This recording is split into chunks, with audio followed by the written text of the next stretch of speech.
How you doing, guys? Welcome to the FITFOR90 Podcast. I am your host, Cayman Bandel, footballer and strength and conditioning coach. I've got my espresso, black, strong coffee, going to the gym in about an hour. I am ready to go, and I hope you guys are too. Today, I am going to show you how you can become unbenchable. It is a word that I've invented, which I actually think is very applicable to a lot of footballers and what we as footballers want. We want to be playing every single week, every single game.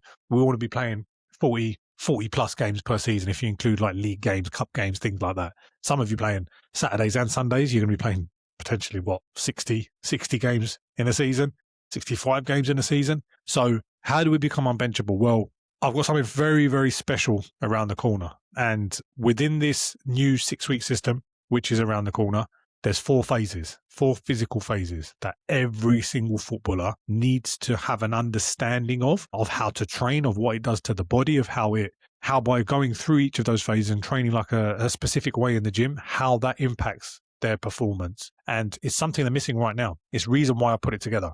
So let me just paint a picture for you. It's the 70th minute of a game. You started the game well. You've had a few good touches. You probably won a couple of 50-50s, especially in the first half. But now, in the 70th minute, your legs are feeling a little bit heavy. The sprints that you normally would make, you stop making them. You're half a yard short. You're trying to conserve your energy a little bit. The ball's probably broken loose in midfield. You've probably missed it, or you're a split second too late, or you've hit the tackle and you fouled the player instead of winning the ball. You know you're slowing down a little bit, and you're probably looking over to the touchline, and your manager's on the touchline looking at the bench and thinking, who can I bring on instead of him? You know what's coming. The board goes up, your number's on it.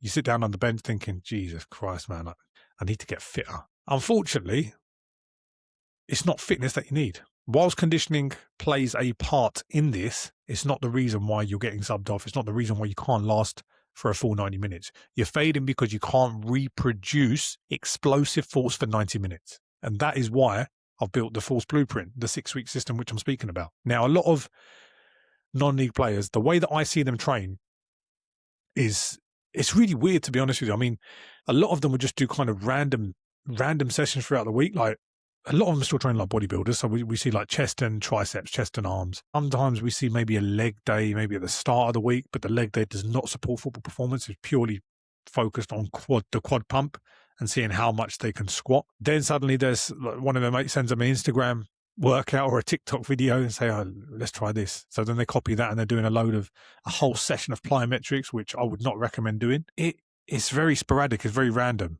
And then on top of that, they think, okay, I need to build football fitness. Let's go out and do a 10K. Let's go out and do a 5K. Let's go and do a high rock session.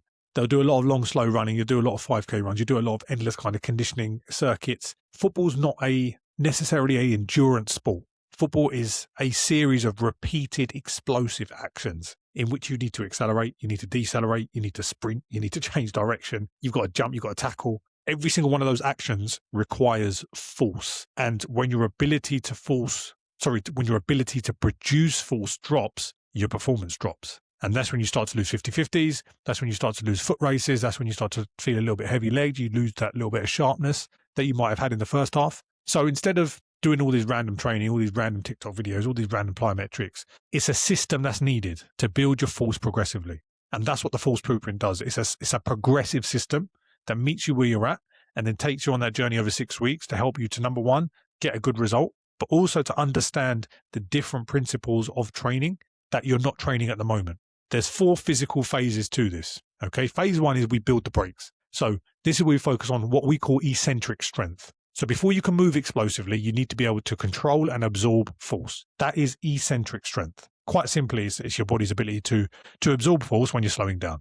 So for example, in football, stopping quickly, changing direction, landing after a header, braking, slowing down and then accelerating again. For example, when you go and press a defender, you have to go into him, you go in very, very fast, then you hit the brakes and you slow down. You might be an arm's length now from the defender, from the opposition, and then you have to accelerate again. If you can't control the force, you're going to leak energy. You're going to have energy leaks throughout your body. Your knees will start collapsing, your hips tend to drop, tendons will take unnecessary stress that they probably don't need right now. And then what you end up saying is, like over time, my knees feel a bit dodgy, my hammies are always tight, my Achilles, I'm always feeling pain in my Achilles. Phase 1 of the blueprint, we fix that.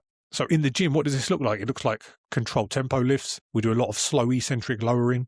We do a lot of deceleration strength work, and a lot of the plyometrics are geared towards deceleration. a lot of drop jumps, a lot of drop lunges, and we strengthen your tendons. It's not flashy training. I'm not going to lie to you, but it builds a foundation that everything else sits on. And then on the pitch, you start to notice something very, very quickly. You start to feel more stable when you're changing direction. You can hit the brakes when you need them. Your movements don't feel as lethargic. And the result of that is that is a result of not leaking energy every time that you stop or cut or change direction. We then go into phase 2.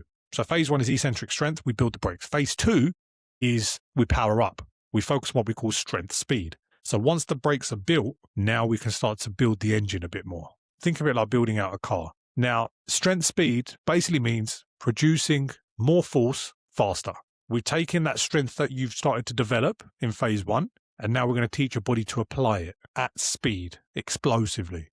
So how does this look in the gym? Well, we're looking at explosive lifts. Depending on your level of training, it could be an Olympic lift, it could be a trap bar jump. Really, really simple way to implement it. Trap bar jumps are great. It could be heavy sled pushes done with a bit of speed. It could be performing reps with intent. I call these intent-driven reps. So you might do a heavy trap bar deadlift, but you're moving with a lot of intent. You're trying to move that bar with as much speed as possible. Intent is the key word here. You're not just lifting weight for the sake of lifting weight. You're moving weight fast. And then when this improves, you start to notice it pretty much immediately on the pitch. You start to become more aggressive. Your first step is more explosive. You win more 50-50s. You get to loose balls quicker because you've increased your force output. When you increase your force output, you're able to impact the game better and you're not leaking energy.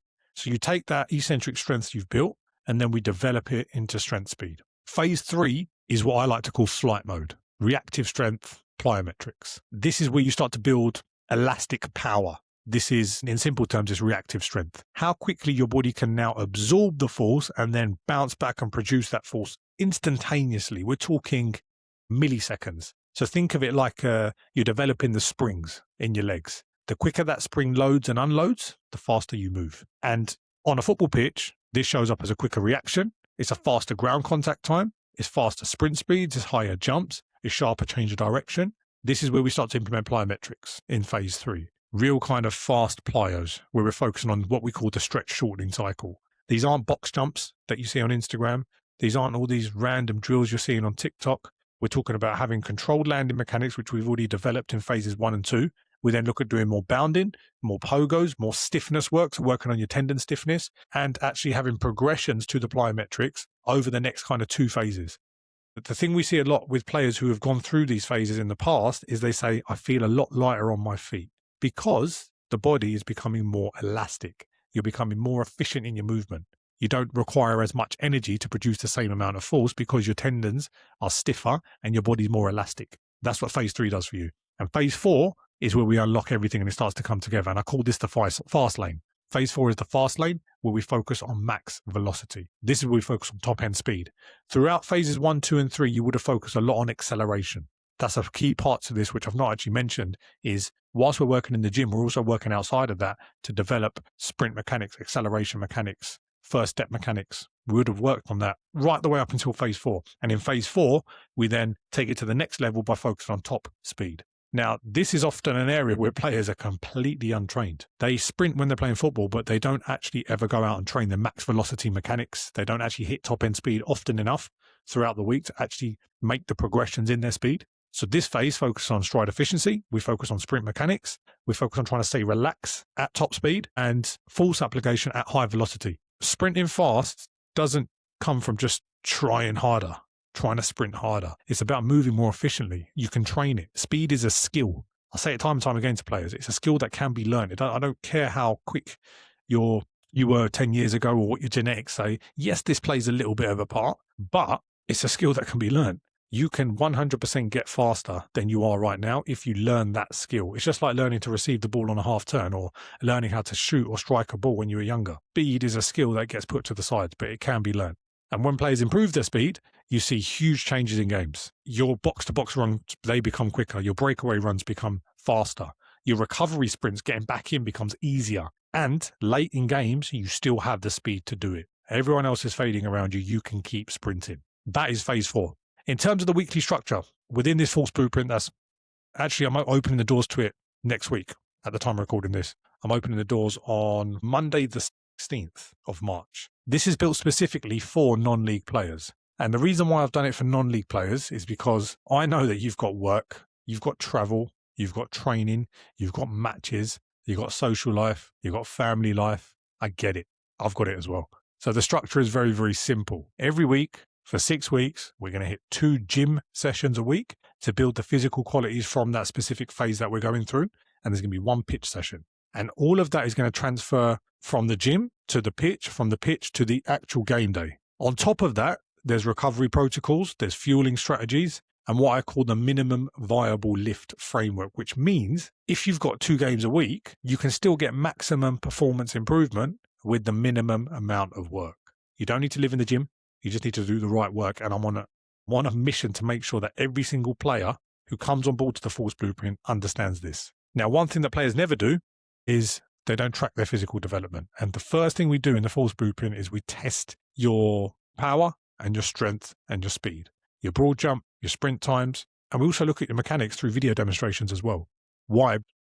When we look at the data and we look at numbers, suddenly we're assessing instead of guessing. If your broad jump improves, your power's improved. If your sprint time improves, your speed has improved. We don't guess. I don't do guessing. I don't like doing it, and I never will. There's a lot of coaches out there, I'm not going to name names, they will do things through guesswork.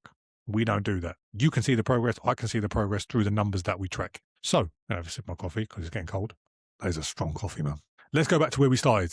70th minute, heavy legs, losing foot races, the gaffer's looking at the bench. That's the moment you think, I need to get fitter.